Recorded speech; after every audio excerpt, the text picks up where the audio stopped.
He walked into the courtroom looking out of place, young, quiet, and far too nervous for what was about to happen. The judge glanced at him with a smirk, certain this teenager didn't belong here. Whispers filled the room, mocking not just his age, but the color of his skin. No one believed he was capable of standing against the powerful, yet what unfolded next would leave the entire courtroom stunned and force everyone to confront a truth they never expected. How could one young man turn humiliation into a moment that exposed the deepest cracks in our justice system? For most of his life, Marcus lived quietly, unnoticed. He was the kind of teenager who carried library books instead of basketballs, who stayed up late studying case law while others played video games. His dream was clear. He wanted to change the world, one courtroom at a time. But dreams like his rarely came easy, especially for a young black man in a town where justice wasn't always blind.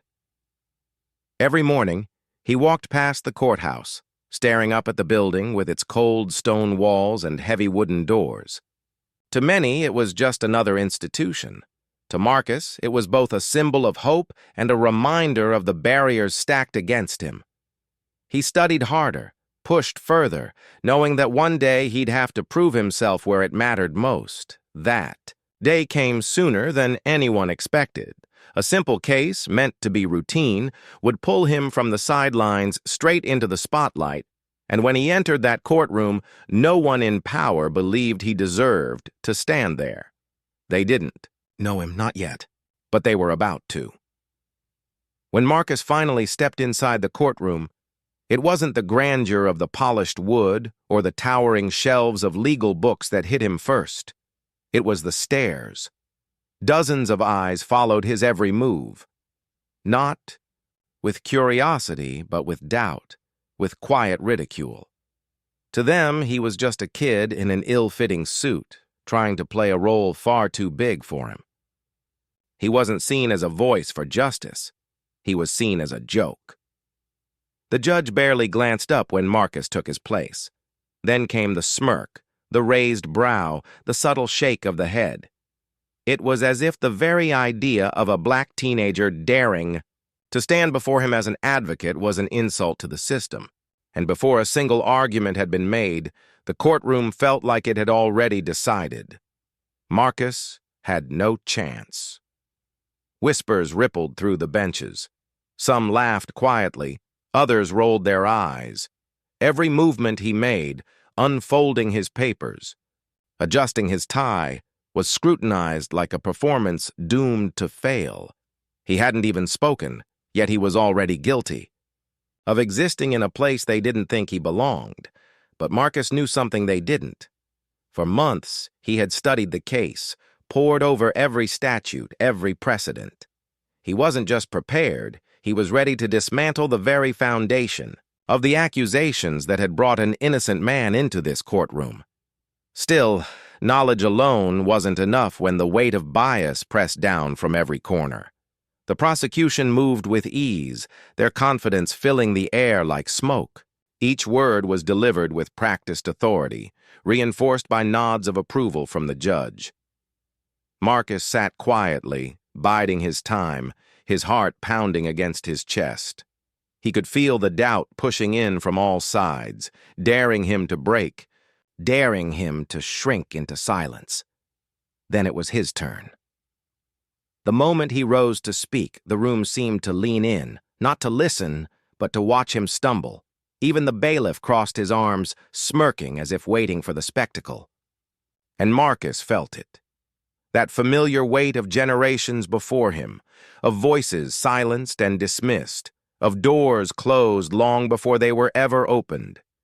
His throat was dry, his palms slick. For a split second, he questioned himself.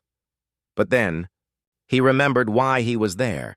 This wasn't just about proving his intelligence.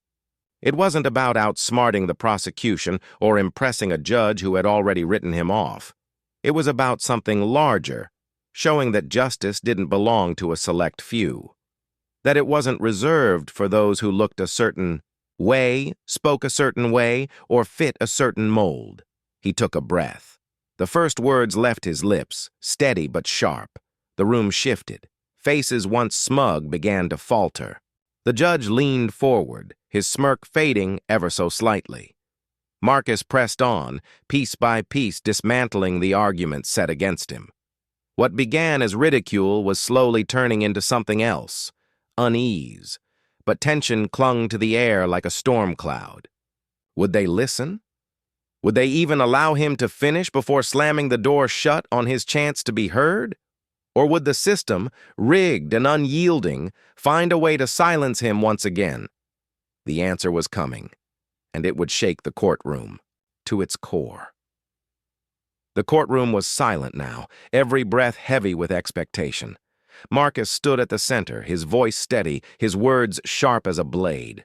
For every piece of evidence the prosecution had stacked, he pulled it apart with precision, statute by statute, precedent by precedent.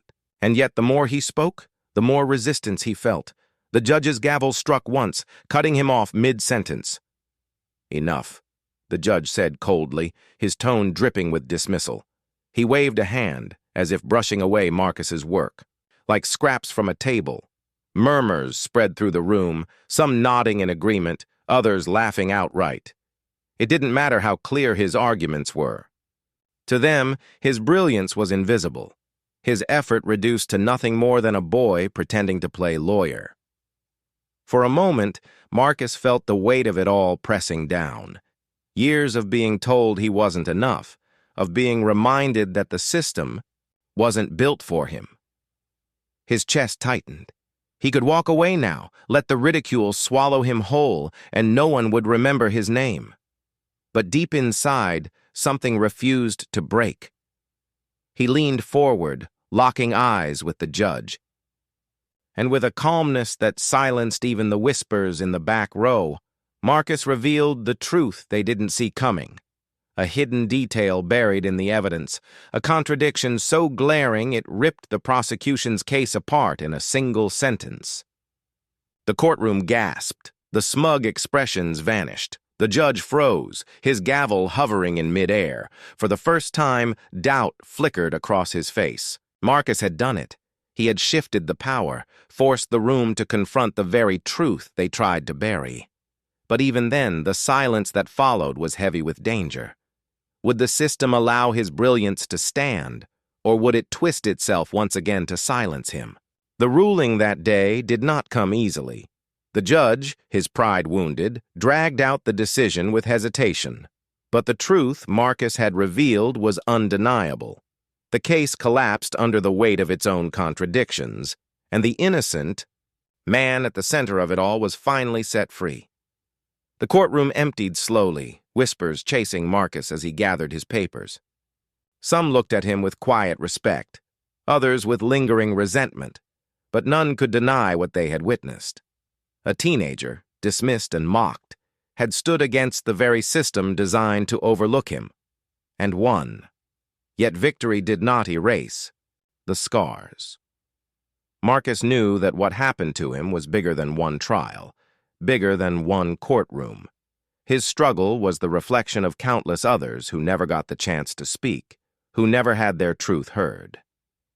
He had cracked the facade of injustice for a moment, but the foundation remained. Still, he carried something away from that day, proof. Proof that brilliance cannot be silenced, that courage can break through prejudice, and that even in the darkest rooms, truth still has the power to shine. But it was also a reminder, a chilling one, that not everyone is given the same chance to be heard. And so, his story lingers as a question, one that reaches far beyond that courthouse. How many more voices must be silenced before justice is truly blind? How many Marcuses will it take before the system stops mocking and starts listening? This wasn't just his victory. It was a call to all of us. Because racism doesn't end in the courtroom. It ends when we decide it must.